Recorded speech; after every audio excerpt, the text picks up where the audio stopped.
Paru assembly constituency AC097। ये सिर्फ बिहार के चुनावी नक्शे पर दर्ज एक आंकड़ा नहीं है, ये एक ऐसी जगह है जहां आंकड़े, डेटा और जमीनी हकीकत का टकराव पूरी तरह से दिखाई देता है। इस विश्लेषण में पारू के चुनावी नतीजों का एक निष्पक्ष और आंकड़ों पर आधारित डेटा बैक्ड आकलन किया जाएगा। ये किसी व्यक्ति विशेष की आलोचना नहीं है, बल्कि उन सिस्टम और संरचनाओं स्ट्रक्चर्स का एक क्लिनिकल ऑटोप्सी है जो इस क्षेत्र के राजनीतिक और आर्थिक भविष्य को तय करते हैं। नक्शे पर यह क्षेत्र गंडक कोसी इंटरफैन के पास स्थित है, लेकिन नक्शे इस मिट्टी का दर्द बयान नहीं करते। यहाँ की जमीन हर साल बाढ़ की मार झेलती है, फसलें बर्बाद होती हैं और किसान लगातार एक भारी आर्थिक दबाव में जीने को मजबूर हैं। परू की वास्तविकता इसके लोगों के रोजमर्रा के संघर्ष में बसी है, जहां खेती का संकट सिर्फ एक चुनावी मुद्दा नहीं बल्कि यहां के नागरिकों की नियति बन चुका है। इस विश्लेषण का ढांचा बेहद स्पष्ट है। पहले, मिट्टी की धड़कन। दूसरा, 2025 की चुनावी हार। तीसरा, ऐतिहासिक वोटिंग पैटर्न।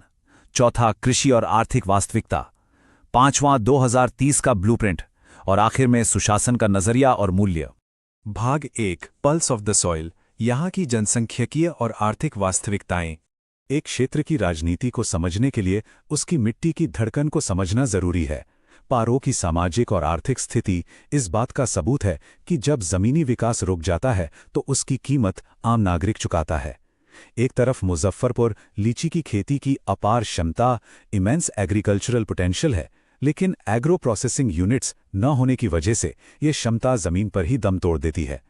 दूसरी तरफ इसका सबसे दर्दनाक पहलू है बड़े पैमाने पर युवाओं का पलायन, मैस यूथ आउट माइग्रेशन। रोजगार के अभाव में युवा मजबूर होकर बड़े शहरों यानी टियर 1 सिटीज की तरफ निकलते हैं। ये सिर्फ आर्थिक मजबूरी नहीं, ये परिवारों पर पड़ने वाला एक गहरा भावनात्मक बोझ है। भाग 2, द 2025 इलेक्टोरल डेसिमेशन, नतीजों का एनाटॉमी। इस आर्थिक दबाव के बीच जब 2025 के चुनाव हुए तो नतीजे किसी सामान्य राजनीतिक उलटफेर जैसे नहीं थे। यह एक पूरे चुनावी ढांचे, इलेक्टोरल स्ट्रक्चर के बिखरने की कहानी थी। 72.87%, 72.87%। यह परू का मतदान वोटर टर्नआउट था।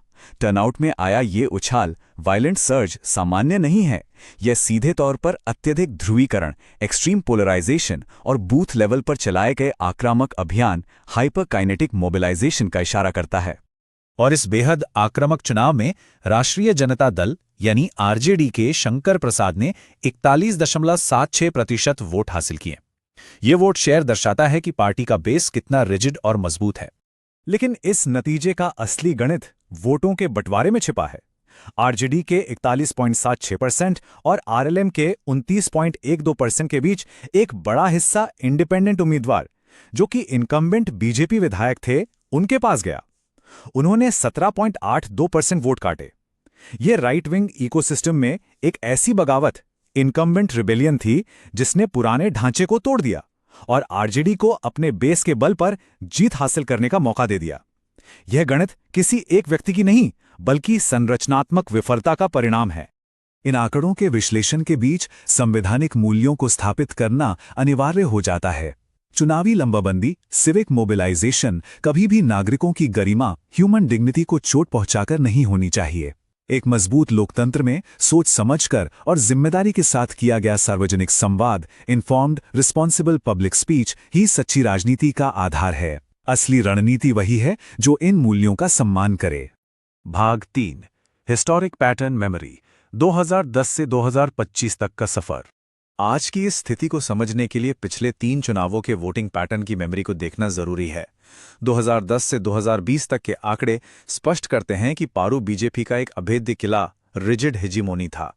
लेकिन 2025 में ये वर्चस्व, डोमिनेंस, किसी बाहरी ताकत से नहीं बल्कि आंतरिक अंतर्द्वंद, इंटरनल स्ट्रक्चरल फेलियर से ध्वस्त हो गया।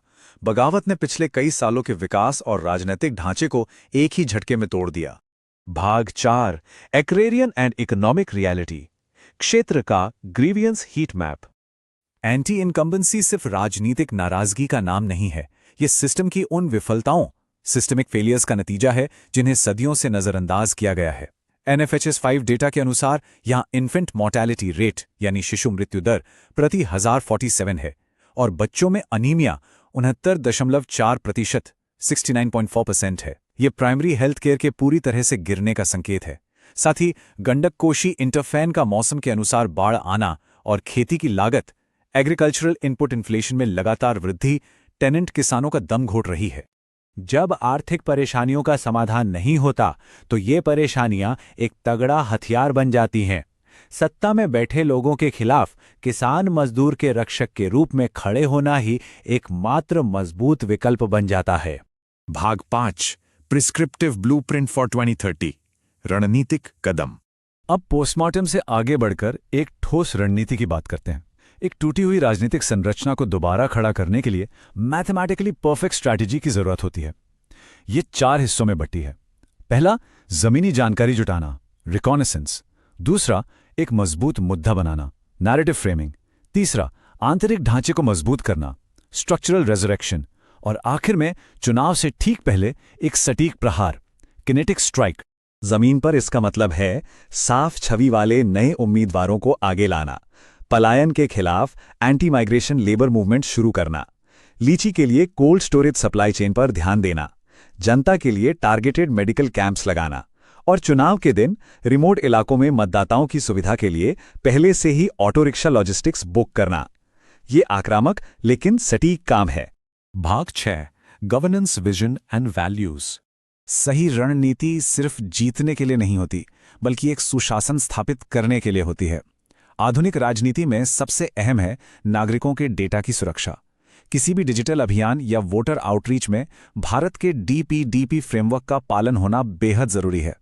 मतदाता की प्राइवेसी का सम्मान करना और उनकी एक्सप्लिसिट कंसेंट यानी स्पष्ट सहमति के बिना संचार ना करना, ये सिर्फ कानून नहीं, नैतिक राजनीति का अनिवार्य हिस्सा है।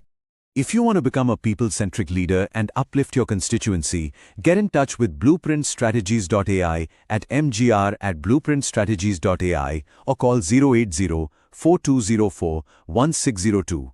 Purpose Beyond Politics, ताकि चुनाव सिर्फ आंकड़े ना रहें, बल्कि सुशासन का जरिया बने। सवाल ये छूट जाता है कि क्या परू एक टूटा हुआ किला बनकर रह जाएगा या एक नए डेटा ड्रिवन सुशासन की मिसाल बनेगा।